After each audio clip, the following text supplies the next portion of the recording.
has not been invited to meet the American leader either.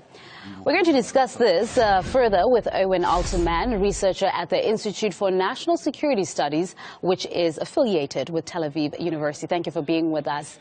How much of the so-called scheduling conflict is a signal to the Israelis that they're not welcomed? Well, I think, first of all, we should make sure not to mix up two different things. One is the relationship between President Obama and Prime Minister Netanyahu, and Prime Minister Netanyahu is the head of government, so he's the one who actually sets policy.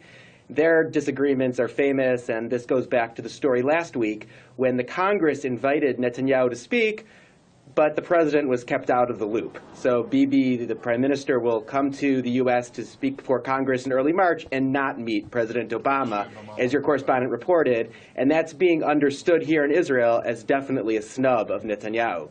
The separate issue is Israel's president, which is largely a ceremonial position of head of state, is in New York this week for the International Holocaust Remembrance Day and for a ceremony at the United Nations.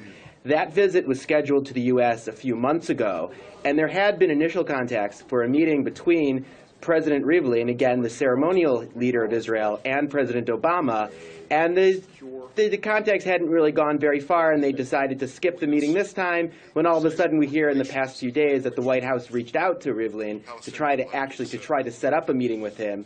Rivlin apparently decided to turn him down, citing scheduling conflicts, but maybe also wanting to stay out of the tension between Netanyahu and Obama. So a little tit for tat there happening. Let me ask you a little bit more on Mr. Netanyahu's visit in March, so that he was invited by Congress. What does the timing say to you about this address?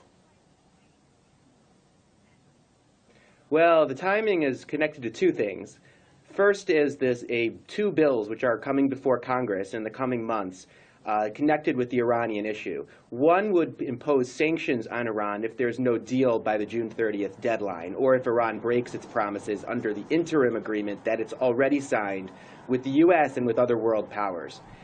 The other issue is the Israeli political calendar.